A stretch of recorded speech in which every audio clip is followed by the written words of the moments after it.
Et on a un président de la République qui n'en finit plus de peser le pour, le contre concernant la réforme de l'impôt à la source. Alors, je vous rappelle que c'est une réforme qui a été travaillée du temps du quinquennat précédent.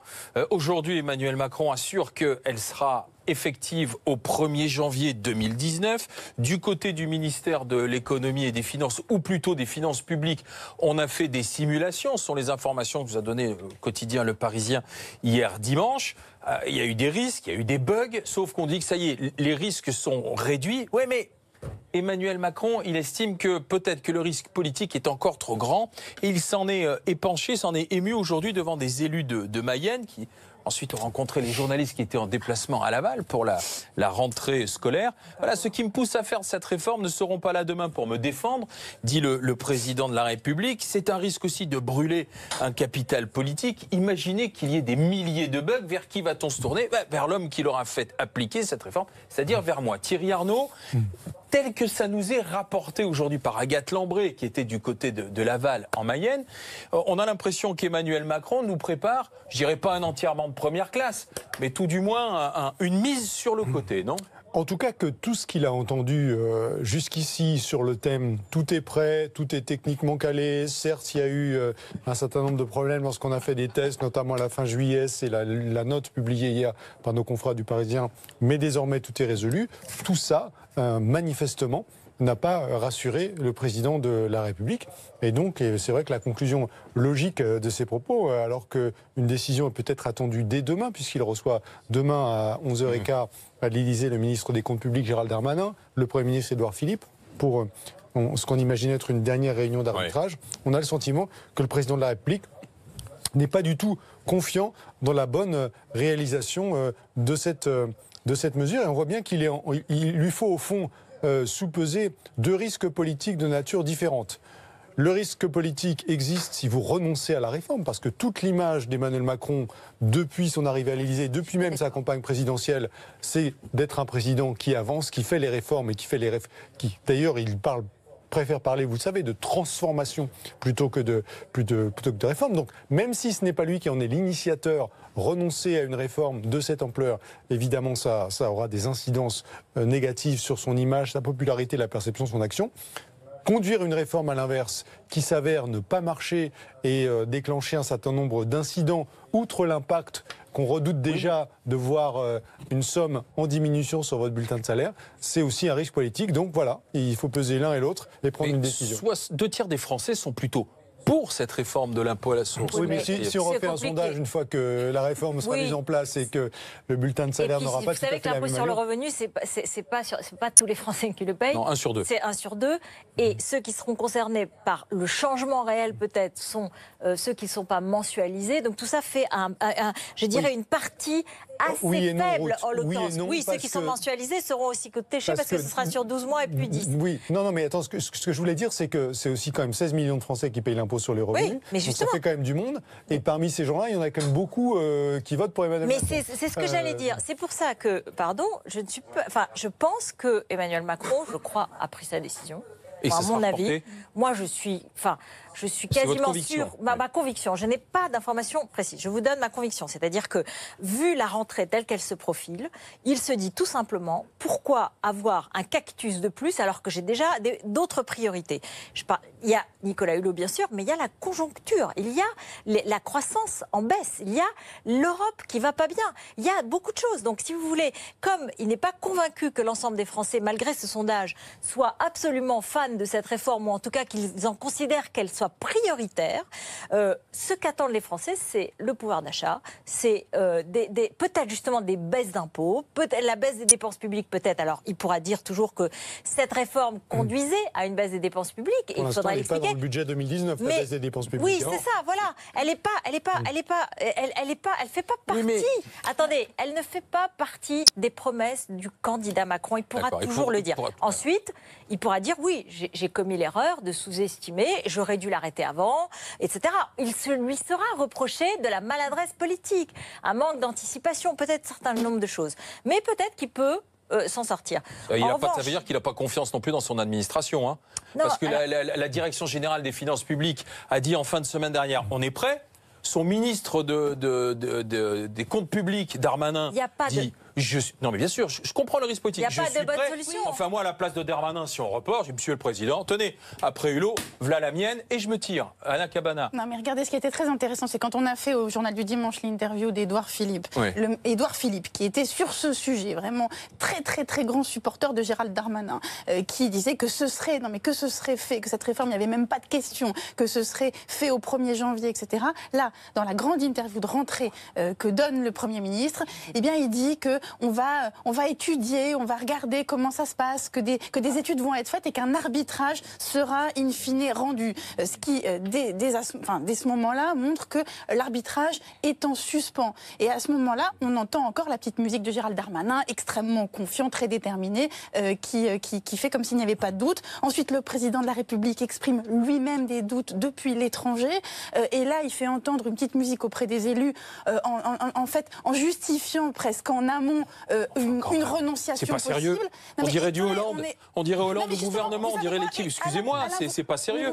L'incarnation du nouveau monde, de la réforme. Vous allez prononcer le mot qui va sauver Macron. Il va dire c'est Hollande. Il va dire c'était une réforme de Hollande. Il va dire c'était pas moi, c'est Sapin, c'est Hollande. Oui. Donc au fond. Oui, mais il fallait le faire voilà. avant. Il fallait pas avancer ces dernières semaines. Et c'est en disant tout est prêt. C'est de qui il parle quand il dit ceux qui sont là pour me pousser ne seront pas là pour me défendre. À mon avis, il pense à Michel Sapin ou à François Hollande. Et il pense à ceux-là, ceux qui sont favorables politiquement. Pas seulement, c'est Ruth, eux. parce que Gérald Darmanin pousse, parce que Bruno Le Maire, hier sur BFM TV, pousse. A fait ce qu'il fallait, oui. Et on a le sentiment que voilà, il y a quand même deux camps. Il y a le camp à Bercy. Oui, ça c'est sûr. Il y a toute une administration qui a beaucoup travaillé. Et qui a réfléchi à ça. Excusez-moi, là, il fait Gaulois réfractaire, hein, là, Emmanuel Macron. Je pense qu'il priorise. Je pense que, enfin, on va voir la décision. Je vous donne une conviction, mais peut-être que demain, je serai démentie. Vous serez désavoué. Et je serai désavouée, et peut-être que je mériterai. Bon, voilà.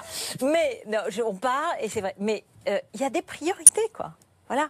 Et la situation n'est pas la même avant et après l'été. Je ne parle pas seulement de la politique, je parle de l'économie et de la conjoncture. Bien sûr, sur l'échiquier politique, on a entendu la pluie de critiques, notamment venant de l'opposition, qui a encore fait entendre aujourd'hui sa voix en disant la réforme, laissez tomber l'affaire. Sébastien Huyghe, l'un des porte-parole des Républicains.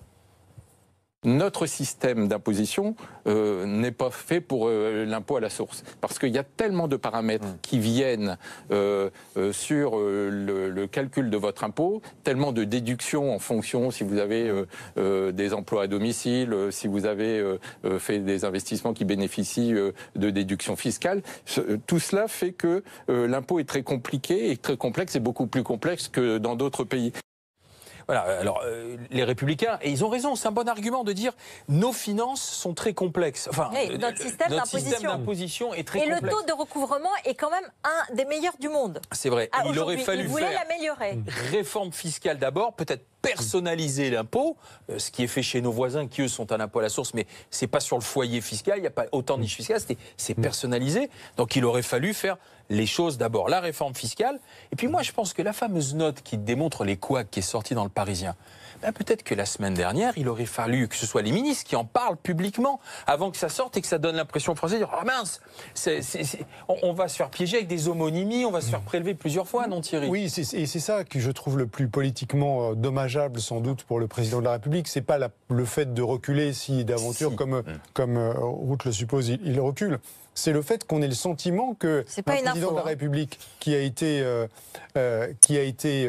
ministre de l'économie, qui a été haut fonctionnaire à Bercy, donc qui est supposé connaître un petit peu ces sujets, semble découvrir à quelques mois ou même quelques semaines de l'échéance, alors qu'on y travaille depuis des années, que cette réforme est menacée. Comment a-t-il pu le découvrir si tard? Comment a-t-il pu laisser dire aussi longtemps que tout était prêt, que tout allait très bien, etc., sans qu'à aucun moment, et d'ailleurs il n'est pas seul en cause en l'occurrence, ne lui reviennent des alertes de nature à l'inquiéter. Et d'ailleurs, on peut aussi supposer que s'il tient ses propos et s'il a ces réticences, ça veut dire que par d'autres canaux sans doute que Bercy, peut-être par des réseaux qu'il peut avoir dans le monde, dans l'entreprise d'ailleurs, lui sont remontés un certain nombre de signaux d'alerte, le mettant en garde contre la mise en place des yeux, le patron du MEDEF aussi. Hein, je veux juste justifier ma position de tout à l'heure, ou en tout cas cette conviction. Ce que j'ai entendu ce matin, c'était 52% ça ne passera pas. 48, ça passe. Voilà, c'était quand même, c'est-à-dire, on sentait que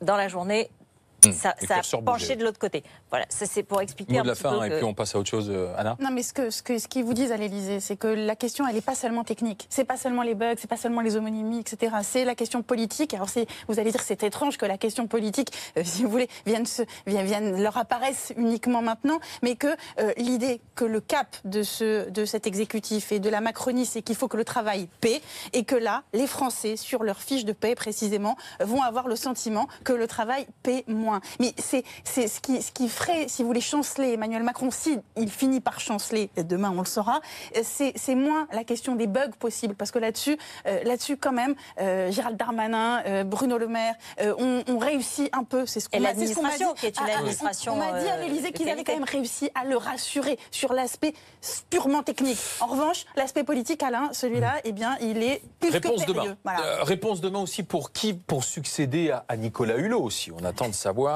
si le ministre des Finances aura, le ministre de la Transition écologique aura un ou une autre personnalité pour lui succéder. Voilà ce qu'il disait, tiens, cet après-midi, Nicolas Hulot, au micro de BFM TV. Il a le cœur triste, il a l'esprit léger, mais il espère surtout que sa démission va servir à quelque chose. On change l'organisation pour être plus opérationnel et plus efficace, et que tout le monde se mette au travail, mais pas simplement dans le gouvernement, que chacun prenne sa part de responsabilité dans un enjeu qui est compliqué, qui va plus vite qu'on ne l'espère, et qui mérite l'engagement de chacun. Voilà, que ma démission ne soit pas vaine, voilà, qu'elle provoque un sursaut. D'ailleurs, j'ai le sentiment que ça provoque un sursaut dans la société, donc rien que pour ça, ça vaut le coup. Voilà, donc Nicolas Hulot, il aimerait bien que celui qui lui succède puisse enfin avoir les moyens de travailler. Quand il dit à ma démission ne soit pas vaine. Elisabeth Borne, ministre des Transports, était avec Ruth El-Krief il y a quelques minutes, parce que dans la transition écologique, il y a les transports aussi. Hein. Ça, les deux vont de pair, transition écologique. C'est son ministre de tutelle. Complètement. Et il va falloir qu'elle travaille, s'il la rend ministre d'État, le prochain ministre de la transition écologique. Voilà ce qu'elle disait de M. Hulot. Moi, c'est évidemment des regrets sur son départ, parce que moi, j'ai beaucoup aimé travailler avec lui. Et c'est un regard particulier aussi qu'il a porté dans l'équipe gouvernementale. Mais en même temps, je pense qu'il porte aussi des enjeux planétaires, des enjeux de long terme. Et je pense qu'aussi, son départ montre la difficulté, quand on est sur des tels enjeux, de se confronter au réel. Et pour que la cause avance, il faut bien que certains se confrontent au réel. Donc c'est toute cette difficulté de la tâche du ministre de la Transition écologique. Bon, du coup, est-ce que vous avez des infos, une conviction sur qui va succéder à Nicolas Hulot, Mme Cabana? Ce qui est sûr, c'est qu'il cherche à nous faire une surprise, à nous prendre un peu de court, si vous voulez, Emmanuel Macron là-dessus, et que pour l'instant, alors soit le secret est merveilleusement gardé, Alain, ce qui est possible, on peut, voilà, mais à ce stade, on n'a pas un nom qui viendrait comme un sésame pour sortir de cette affaire par le haut. Mais quand même, une petite remarque sur Nicolas Hulot. Je veux dire, Nicolas Hulot n'était pas la personnalité politique la plus cruciale de ce gouvernement. Quand on l'écoute, lui, parler de sa démission en espérant qu'elle n'a pas été vaine, quand on écoute les éloges que font les uns et les autres en faisant comme s'il était un immense ministre, attendez, il est quand même, Nicolas Hulot, il était un ministre porteur d'énormément d'espoir sur le terrain écologique, et un ministre qui a énormément déçu. Donc il faut pas non plus faire comme s'il était irremplaçable parce qu'il avait été le meilleur d'entre tous. Alors, la personnalité qui va lui succéder. Non, c'est pas la personnalité qui comptera. Ou le ministre. Non, c'est peut-être pas la personnalité qui comptera. C'est ce qui accompagnera. C'est le discours qui accompagnera. C'est des mesures qui très rapidement seront annoncées, parce que la personnalité de Nicolas Hulot, elle est aussi discutée et discutable, mais elle avait cet impact en opinion publique, finalement, ça sera difficile de trouver le même. En revanche, si le message qui accompagne, s'il y a des mesures fortes, et s'il y a... Est-ce que ce sera un ministre sous tutelle de Matignon et de l'Élysée ? Voilà, donc il y aura peut-être des redéfinitions de périmètre, il y aura peut-être des choses. C'est peut-être là qu'il y aura une forme de remplacement ici même, Ruth, combien de fois on a dit Hulot, il avale des couleuvres. Hulot, il n'est pas empêché, mais il ne pourra pas aller au bout parce que tel ministère dira non, il dira Macron, faut pas. Alors, celui ou celle qui va succéder à Nicolas Hulot, est-ce qu'on va lui dire vas-y, tu peux bosser, ou il va se retrouver dans la même situation? C'est tout. Ouais, je crois que, en toute logique, celui qui arrive doit poser un certain nombre de questions et doit venir occuper son poste s'il a obtenu un certain nombre de garanties, précisément pour montrer que il y a toujours des ambitions. Il faut qu'il obtienne des garanties s'agissant de la fameuse loi de programmation énergétique, s'agissant du calendrier de réduction de la part du nucléaire, s'agissant de la politique agricole, s'agissant de la politique en matière de transport. Et il faut poser des questions concrètes. Est-ce que telle ou telle initiative sont possibles? Est-ce que telle ou telle décision pourrait être prise? Est-ce que j'aurai tel ou tel moyen pour prendre la mesure? Parce que il faut montrer, au fond... Au gouvernement, il devait les avoir, normalement, Nicolas Hulot. Oui, mais justement, quel est l'objectif du remplacement de Nicolas Hulot pour Emmanuel Macron? C'est de montrer aux Français que Nicolas Hulot a eu tort de partir. S'il arrive à montrer ça, il a réussi l'opération. Et montrer que Nicolas Hulot a eu tort de partir, ça veut dire montrer que le ministre de l'Environnement ou de la Transition écologique, il sert à quelque chose, qu'il fait changer les choses, qu'on lui donne les moyens et qu'il peut appliquer un certain nombre de décisions et qu'il peut infléchir la politique de la France dans un sens plus favorable à l'environnement. C'est ça le sens du changement. Les Français considèrent toujours que l'écologie est une priorité. Ils y sont très attachés. D'accord, un prochain ministre qui arrive avec une feuille de route précise, qui est la poursuite d'un certain nombre de choses. Elisabeth Borne, en tout cas, évoquait la poursuite du plan mobilité dans les transports, mobilité propre, etc. Le plan vélo qui doit être annoncé dans 3-4 jours, etc. Donc la poursuite et puis des engagements effectivement clairs sur la répartition, sur des arbitrages. Il peut démontrer que tout n'est pas dans la personnalité, mais c'est dans le travail et dans la confiance et dans une forme de professionnalisme et de pratiques différentes du métier de politique. Depuis qu'existe le ministère de l'écologie, bon nombre de ministres sont succédés, je crois. C'est très difficile, c'est un ministère c'est le ministère de l'impossible, je ne sais plus qui avait dit... Robert Poujade, quand il a le premier, voilà. Non, mais c'est sûr, c'est très difficile. Et on voit dans d'autres pays aujourd'hui, je ne sais plus dans quel pays, je crois que c'est au Brésil, il y a une invalidation par la Cour suprême de l'interdiction du glyphosate. Vous voyez, ça m'a frappé parce que je me suis dit, dis donc, on n'est pas les seuls. Et dans tous les pays du monde, les ministres et les mesures écologiques ont du mal à être acceptées. C'est une bataille, c'est un combat. Dans bon nombre de pays, les écologistes dénoncent les lobbies, les pressions, justement, sur les ministres. Jour de rentrée, et comme le veut la tradition républicaine, si tant est que c'en soit une d'ailleurs, le chef de l'État, le président de la République, va à la rencontre des enseignants et des élèves. Alors pour Emmanuel Macron, c'était sur les bancs d'une salle de classe à Mayenne, à Laval, et au collège, il s'est allé à quelques confidences sur sa fonction et l'éducation.